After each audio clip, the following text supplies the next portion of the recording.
ఉండవండి. కానీ సద్గురు మాత్రం మనకి మీ వివేక్ని పెట్టుకోండి.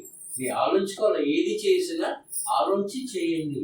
ఆ గులాబీ పువ్వు కాసి ఉట్టి చూడకండి. ఆ గులాబీ పువ్వులో కూడా ఈ ఈ ముళ్ళులు ఉంటాయండి. ఆ ముళ్ళుని తప్పించేసి మేము నిరాకారం మీద ఆశీర్వాదం పెట్టి నిరాకారికి విశ్వాసం చేసి ముళ్ళ మీద చెయ్యి జాగ్రత్త పెట్టుకొని ఇది జీవితంలో మీరు ఆనందించిందండి సద్గురు అంటున్నారండి. సద్గురు రాస్తా మనకి చూపించింది గులాబీతో గులాబీ మీకు మనకి కనిపిస్తుందండి. మన కంటూ ఏది చూసినా అదే మనకి కనిపిస్తుంది. సద్గురు అంటాడు ఈ గులాబీ రాస్తాం మీ జీవితంలో ఇలాగే ఉండాలా. మీ జీవితంలోని ఈ సుగంధం, ఈ ఆనందం చంద్రంలోనే ఉన్నట్టుగా నిరాకార చంద్రంలో గారు ఉన్నారండి. ఆ చంద్రం ఆనందం, గులాబీ ఆనందం, మన ఆత్మలో ఆనందంలో ఉండాలండి. ఒకరిని ప్రేమించండి. ఎందుకంటే సద్గురు నిరాకార స్వరూపు ఈ ఆత్మలోని అందరిలో ఉన్నారండి. ఆత్మ పరమాత్మ ఎందుకు మనకి అందరండి? ఎందుకంటే మనకి తెలుసు కాబట్టి ఈ ఆత్మ ఇంకో మనకి తెలియని భక్తి చేస్తున్నారు. అందరు మొత్తం ప్రపంచంతో భక్తి చేస్తుంది. ఎవరు భక్తి కాకుండా అందరికీ భయ అంటారు. భయ అంటే ఆ భయం ఉంది, దేవుడు ఉన్నాడని. కానీ దేవుడు తెలియక జీవిస్తున్నాడు, కొత్త పూజలు చేస్తున్నాం, మంచిది, చాలా మంచిది. కానీ తెలుసుకొని చేసుకుంటే ఆ ఆనందం వేరే.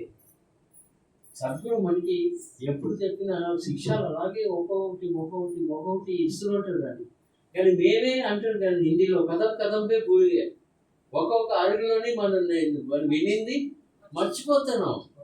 అలా గుర్తుమన్నా సాంగత్యంలో వస్తేనే ఆ మర్చిపోకుండా మనం ఎప్పుడు మన ఈ నిరాకారతో మన లింక్లో ఉంటాం. సేవ లింకే, సత్సంగ్ ఈ నిరాకారతో లింక్ అవడానికి.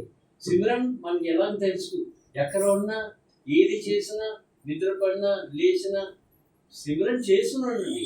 అది ఒక అన్మోల్ వ్రతం. అది ఎప్పుడు మనకి ప్లస్ అవుతుంది. వేరే మామూలు ధనం అంటే బ్యాంకులో పెట్టినా ఎక్కడ పెట్టినా పోతుంది, తగ్గుతుంది. ఎప్పుడు ప్లస్ అవుతుంది, పెరుగుదు.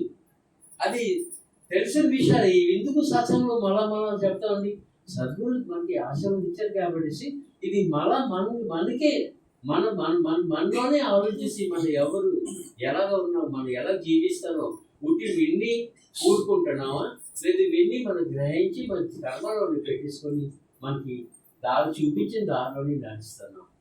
దాసుడికి సమయం 2 సమయాలు ఇదిలో కనిపిస్తుంది. మనకు ఆ క్లాకులు 2 ఆల్మోస్ట్ ఒకటి పోటీ పెడుతున్నారు. ఒక 5-3 నిమిషాలు తక్కువ ఉంది, 5 నిమిషాలు దాటైపోయింది. మన సమయం మనందరి సమయం అలాగే వచ్చిన సమయం లిమిటెడే. ఒక్కొక్క శ్వాసం ఆనందించి శ్వాసం తీసుకోవాలి. మన ఎని పర్వతం చెప్పిన మీ చరణంలో నేర్పించిందే మీరు చెప్పిందే మళ్ళీ మీ ఎదురుగానే పెడతాను. ఎందుకంటే అంతకంటే ఇంకేం లేదు. విశ్వాసం ఉండాలి. చెప్పిన దాన్ని విని దాంట్లోనే మనం విశ్వాసం పెట్టుకుంటే అది 100% మార్క్స్. స్కూల్లోనే వచ్చామంటే ఇంకా అందులో ఫెయిలియర్ ఉండదండి.